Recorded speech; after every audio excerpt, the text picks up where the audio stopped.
જિલ્લામાં તો ભુજને ખાવડા સાથે જોડતા સરહદી રાષ્ટ્રીય ધોરીમાર્ગ નંબર 341 પર ભુજ નજીક આવેલા રુદ્રમાતા પુલને જુલાઈ 2022માં જોખમી હોવાનું જણાતા કલેક્ટરના આદેશથી ભારે વાહનો માટે બંધ કરવામાં આવ્યો હતો. ત્યારબાદ 60 વર્ષ જૂના પુલના વિકલ્પ તરીકે નવા પુલનું નિર્માણ કરાયું છે, જેનું લોકાર્પણ કરવામાં આવ્યું હતું. ભુજ ખાવડા ધર્મશાળાને જોડતા રાષ્ટ્રીય ધોરીમાર્ગ 341 પર 14 કરોડ 42 લાખના માતબર ખર્ચે 171.2 મીટર લંબાઈનો 2 માર્ગીય પુલ બનાવવામાં આવ્યો છે, જેનું લોકાર્પણ કચ્છ મોરબીના સાંસદ વિનોદ ચાવડા, જિલ્લા પંચાયત પ્રમુખ જનકસિંહ જાડેજા, ભુજના ધારાસભ્ય કેશુભાઈ પટેલ, અંજારના ધારાસભ્ય ત્રિકમભાઈ છાંગાની ઉપસ્થિતિમાં કરવામાં આવ્યું હતું. દેશની સુરક્ષા માટે મહત્વપૂર્ણ ગણાતા સરહદી ધોરીમાર્ગ 341 પર નવો પુલ વાહન ચાલકો અને મુસાફરોને સલામતીનું સુરક્ષા કવચ પૂરું પાડશે. કેન્દ્ર અને રાજ્ય સરકાર દ્વારા કચ્છ જિલ્લાનો સર્વાંગી વિકાસ થઈ રહ્યો છે. સાંસદ વિનોદ ચાવડાએ પુલના લોકાર્પણ પ્રસંગે સર્વે કચ્છવાસીઓને અભિનંદન પાઠવતા લાગણી વ્યક્ત કરી હતી. વડાપ્રધાન નરેન્દ્ર મોદી અને ગુજરાતના મુખ્યમંત્રી ભૂપેન્દ્ર પટેલના માર્ગદર્શન હેઠળ સરહદી કચ્છ જિલ્લો વિકાસનું ગ્રોથ એન્જિન બન્યો છે. આ રાષ્ટ્રીય ધોરીમાર્ગ દેશની સુરક્ષા માટે પણ મહત્વનો માર્ગ છે. એશિયાના સૌથી મોટા રિન્યુએબલ એનર્જી પાર્ક તરફ જતા માર્ગ પર નવા પુલના નિર્માણથી લોકોની સુખાકારીમાં વધારો થશે. શ્રી ચાવડાએ પોતાના વક્તવ્યમાં જણાવ્યું હતું કે કેન્દ્ર સરકાર દ્વારા વર્ષ 2014થી અત્યાર સુધી કચ્છને 3 નેશનલ હાઈવે મળ્યા છે. વરસાણાથી ધર્મશાળા સુધીનો નેશનલ હાઈવે 1400 કરોડના ખર્ચે તૈયાર થયો છે. રુદ્રમાતા પાસેના પુલને ઝડપી મંજૂરી મળ્યા બાદ ખૂબ ટૂંકા સમયગાળામાં તૈયાર થયાનું શ્રેય તેમણે નેશનલ હાઈવે ઓથોરિટી, માર્ગ અને મકાન વિભાગ, ધારાસભ્યો અને જિલ્લા પંચાયતને આપ્યો હતો. પોતાના વક્તવ્યમાં તેમણે ભુજને નેશનલ હાઈવેથી જોડતા બાયપાસને મંજૂરી મળ્યાની વાત કરી હતી. શેખપીરથી પાલારા સુધી બાયપાસ અને શેખપીરથી મિર્ઝાપર સુધીના બાયપાસ બનવાથી ભુજનું ટ્રાફિક ભારણ ઘટશે. આ તકે તેમણે કચ્છમાં રેલવે સેવાના વિસ્તારની વાત કરતા જણાવ્યું હતું કે નલિયા બાદ હવે જખૌ, નારાયણ સરોવર, માંડવી, હાજીપીર, ધોરડો અને ધોળાવીરા સુધી રેલવે સુવિધા શરૂ કરવાની દરખાસ્ત કેન્દ્ર સરકારને કરવામાં આવી છે. કચ્છ પ્રવાસન માટે મહત્વપૂર્ણ એવા ભુજ ખાવડા માર્ગ પર નવનિર્મિત પુલ પરથી દેશ દુનિયાના લોકો પસાર થશે. વરસાણાથી ધર્મશાળા સુધીના નેશનલ હાઈવે પર પુલના નિર્માણથી સોનામાં સુગંધ ભળી હોવાનું તેમણે જણાવ્યું હતું. ભુજના ધારાસભ્ય કેશુભાઈ પટેલે જણાવ્યું હતું કે જૂનો પુલ 60 વર્ષથી વધુ જૂનો અને ઓછી વજન ક્ષમતાવાળો હતો. પુલ જોખમી બનતા છેલ્લા 1 વર્ષ કરતાં વધુ સમયથી 60 ટનથી ભારે વાહનોને 49 કિલોમીટર લાંબા અન્ય રૂટ પરથી પસાર થવું પડતું હતું. ભારે વાહનોની અવરજવરના કારણે અંતરિયાળ વૈકલ્પિક રૂટના ગામોના રસ્તાઓને નુકસાન પણ થતું અટકશે. નવો પુલ રાહદારીઓ, આસપાસના ગ્રામજનો, વાહન ચાલકો તથા Kutch Rannotsav road to heaven તરફ જતા પ્રવાસીઓ માટે આશીર્વાદરૂપ બનશે. એશિયાના સૌથી મોટા આરઈ પાર્ક અને સોલ્ટ ઇન્ડસ્ટ્રીઝ તરફ જતા મોટા ટ્રેલરો, ભારે વાહનોને જુલાઈ 2022થી 80 કિલોમીટર વધુ લંબાઈના અન્ય રૂટ પરથી જવું પડતું તે હવે બંધ થશે, જેથી વાહનોની સલામતી, આયુષ્ય વધશે અને કિંમતી ઈંધણ અને માનવ કલાકોની બચત થશે. નવા પુલને ખુલ્લો મુકાતા જૂના પુલના કારણે થતી ટ્રાફિક સમસ્યા કાયમી ઉકેલ આવ્યો હોવાની લાગણી તેમણે વ્યક્ત કરી હતી. શ્રી પટેલે લોડાઈથી સરસપર સુધીનું રોડ 70 કરોડના ખર્ચે મંજૂર થયો હોવાનું જણાવ્યું હતું. અંજારના ધારાસભ્ય ત્રિકમભાઈ છાંગાએ જણાવ્યું હતું કે આપણે કેન્દ્ર અને રાજ્ય સરકારને ડબલ એન્જિનની સરકાર કહીએ છીએ. ડબલ એન્જિનનું પ્રમાણ રુદ્રમાતા ખાતે જોવા મળી રહ્યું છે. રુદ્રમાતા ડેમ પર બનેલા 2 પુલ પૈકી એક પુલ રાજ્ય સરકારે તો એક પુલ કેન્દ્ર સરકારે બનાવ્યો છે. તેમણે જણાવ્યું હતું કે 71ના યુદ્ધમાં ભુજની હવાઈ પટ્ટીને થયેલ નુકસાન વખતે જે રીતે ગણતરીના સમયમાં જ માધાપરની વીરાંગનાઓએ સમારકામ કર્યું હતું, તેટલી જ અગત્યતા આ પુલના નિર્માણની ગણી શકાય.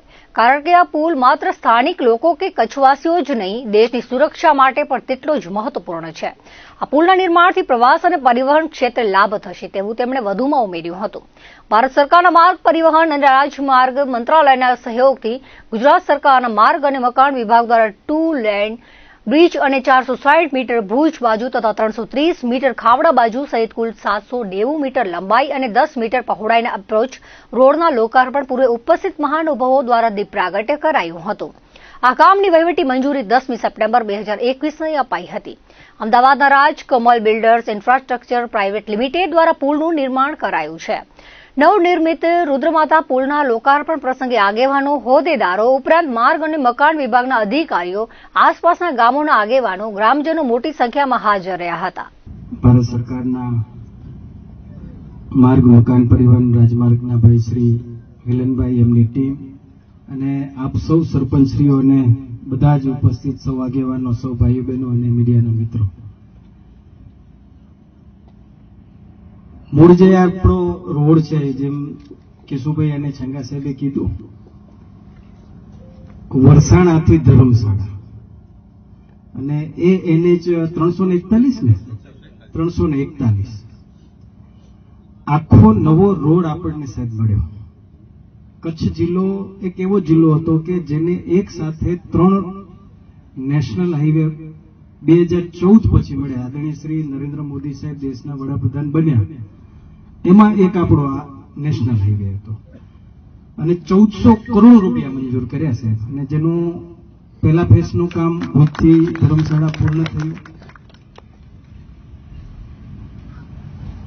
વરસાણાથી ભીમાસરથી અંજાર ભુજનું કામ અત્યારે કાર્યરત છે અને એના સોનામાં સુગંધ ભળે એવી રીતે આપણો આ બ્રિજ, જે આપણી માંગણી હતી, એને ખૂબ ઓછા સમય મર્યાદામાં પૂર્ણ થયું.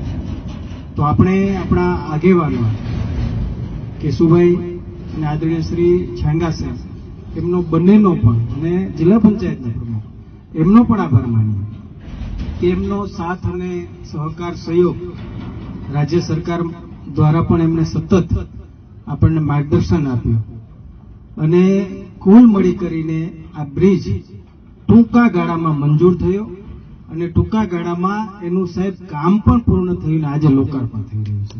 એટલે કીધું ને કે આ રોડ આ વિસ્તાર માટે તો અતિ જરૂરી હશે, પણ આખા ભારતના લોકો અહીંયા આવવાના છે, દેશ દુનિયાભરમાંથી આ બ્રિજ ઉપરથી ભાઈ પસાર થવાના છે. એવો મજબૂતાઈ બ્રિજ આપણને આજે મળી છે. એટલે ખરેખર આપણા માટે ખૂબ આનંદની વાત છે. આપણે રાજ્ય સરકાર અને કેન્દ્ર સરકારનો ખૂબ ખૂબ આભાર માનીએ. આ વિસ્તારનું,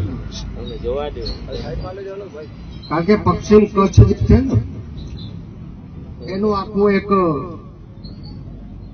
આ રસ્તો છે, ઓર્ડરની દ્રષ્ટિએ, ખાવડાની દ્રષ્ટિએ, દોરડની દ્રષ્ટિએ, આ વિસ્તારની દ્રષ્ટિએ આ રોડ એટલો મહત્વનો છે.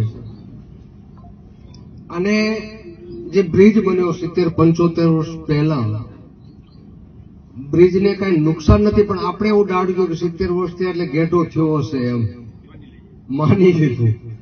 અને વિકલ્પ તરીકે સ્વાભાવિક છે, કોઈ પણ વસ્તુ ડેમેજ થાય, એની આયુષ પૂરી થાય એનાથી પહેલાનો વિકલ્પ તૈયાર હોવો જોઈએ.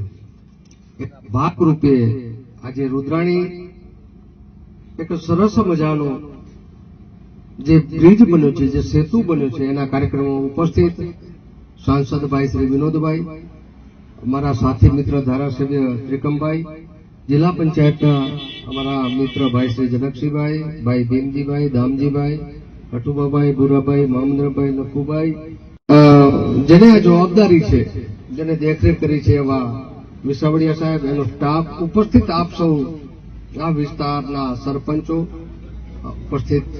કામ કરાવવું હોય તો આપણી સૌર એટલી ફરજ પડે કે ગુણવત્તાસભર લાંબા આયુષ્ય માટે સરકાર પૈસા ખર્ચે છે તો એનો ઉપયોગ વધારે લોકોને મળે.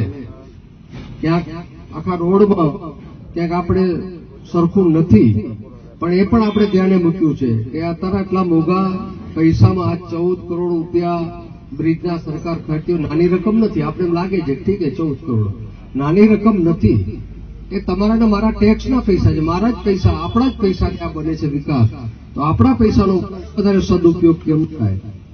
સમગ્ર વિસ્તારની, સમગ્ર કચ્છમાંથી, કારણ કે આ માત્ર આટલા લોકો બેઠા એના વિસ્તારને લાગુ પડતો બ્રિજ નથી, સમગ્ર કચ્છ, ગુજરાત અને ભારતને જોડતો બ્રિજ. એટલે એ બ્રિજનું કામ તો ખરું જ, પણ એની સાથે સાથે આખું વરસાડાથી છેક ધર્મશાળા નેશનલ હાઈવે મંજૂર કરી અને ખૂબ સરસ મજાનું રોડ આપવા માટે માન્ય વિનોદભાઈના માધ્યમથી માન્ય મોદી સાહેબ અને ગડકરી સાહેબનો હૃદયપૂર્વકનો તમારા બધા વતીથી મિત્રો આભાર માનું છું. મિત્રો, રાજ્ય સરકાર અને કેન્દ્ર સરકારને આપણે એમ કહી ડબલ એન્જિન સરકાર. તો તમે જો આ પુલમાં ડબલ એન્જિન છે.